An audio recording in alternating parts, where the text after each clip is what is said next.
Okay, we're looking at a brand new Western sycamore. It's Platanus racemosa, if you're keeping track at home. This was just planted a few days ago, a couple weeks ago, as a 36-inch box tree.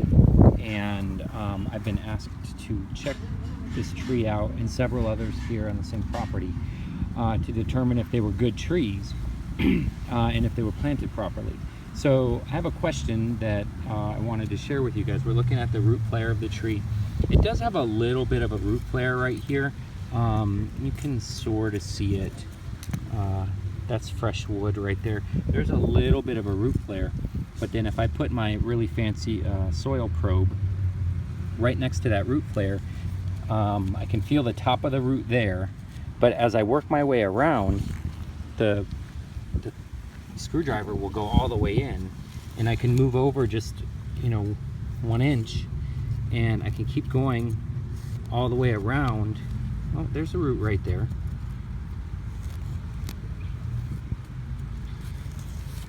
But almost everywhere there are no roots down there, or there don't appear to be roots. And I would think on something that's about 4 inches in diameter down here, that there would be more roots than that if we're only measuring about 2 inches away from the base of the tree.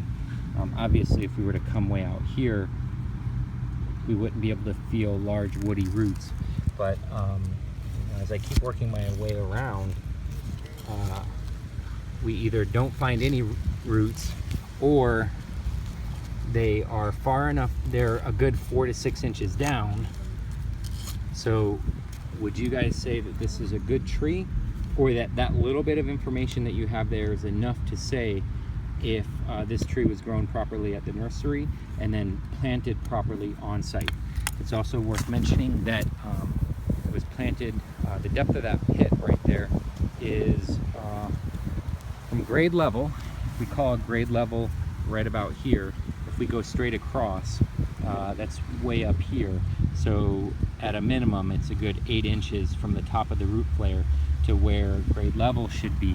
But the planting pit is something that a lot of people might say is fine anyways, but I guess I'll throw that out to you guys and see what you think. Okay, this is a brand new Platanus racemosa. It's the native California sycamore, also known as a Western sycamore. And I've been asked to come to this park to assess. There's a new tree right there, and then 2 of them back there, and a couple all along here, plus this big guy right there, that one right there, to determine A, if they were good trees, and B, if they were planted properly. And when I look at the base of the tree, I don't see much of a root flare. So we'll start digging down, clear this stuff out of here. It could be that it's just covered with a 1/2 inch of soil from when it got planted. So start digging down, and there are 2 things here that I notice. One of them is we're getting 1 inch or 2 down, and I haven't found a root flare yet. But what I have found are roots that are growing upward. You can see these small hairy roots inside here. These are feeder roots growing upward or back towards the tree. And to me, when I see that, I instantly think that that tree spent too much time planted too deep at the nursery in the box before it got brought to the site. And now we get down about 3 inches deep, and that's where I can see the root flare right about there. There we go. You can see that's live wood down inside there. So it's just a couple inches, but this is something that for someone who had very high standards and recommended or required that the trees be planted at the right depth, they might have to come in here and do a little bit of grade change around the base of the tree, or lift and replant the tree. Okay, I'm at Washington Avenue Park here, checking out the new trees that got planted, and we're looking over at this little oak tree right here. And this is a really good example. At a quick glance, I can see the tree was planted at the right depth.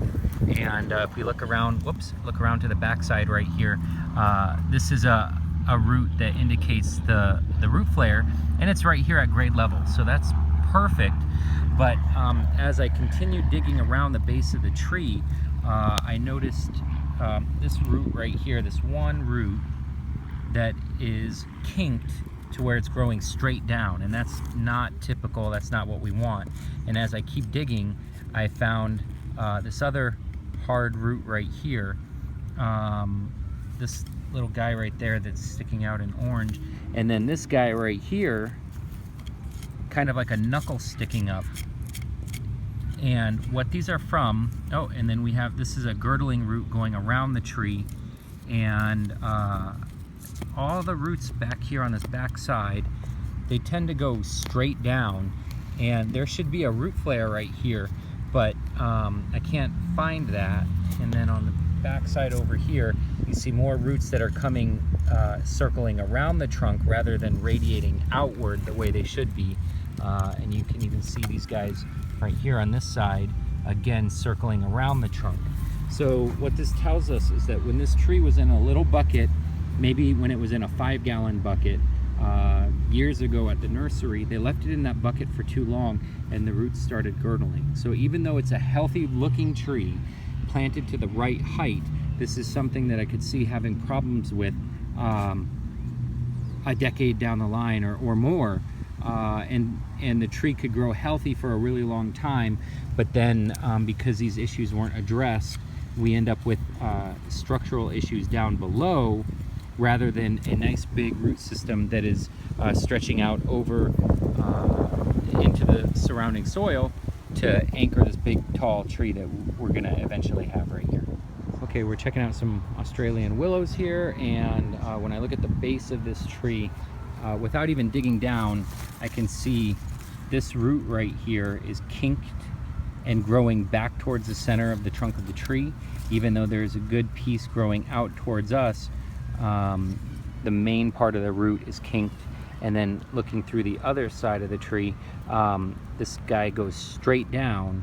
And if it went down and then away, that would be great, but it doesn't go away, and I can stick my fancy soil probe all the way down in next to it, so that tells me that that root is going down and then either going straight down or maybe even going back towards the center. And then on the back side, I can see these roots here that are growing off at a really strong angle. Any one of these are not huge issues, but when you find 3 of them on the surface, all on the same tree, without even digging down, it lets us know that this tree probably has even more issues down below. And then this one down here has no visible root flare at all, excuse me.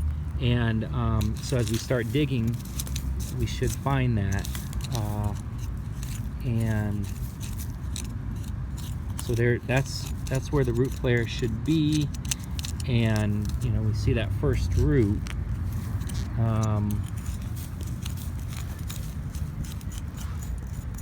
And there's another one right there that's showing up, so that's good. So this one's actually better, even though it had extra soil piled up on top of it.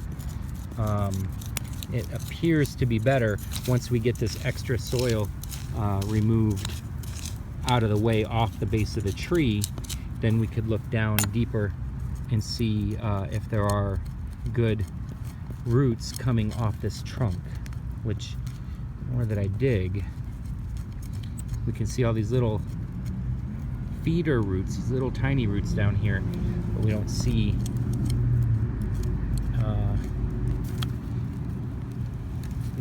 big structural roots. Huh. Okay, so this is another indication that you know, not the greatest trees coming out of the nursery, and it's going to be hard for us to rely on these trees to become big giant, you know, these are things that we would want to grow tall, give privacy to the neighboring property, and even give shade to the walking paths and play areas here. But if we can't start with good root systems down below, these trees won't have that chance to fill in this big giant gap between these two trees right here.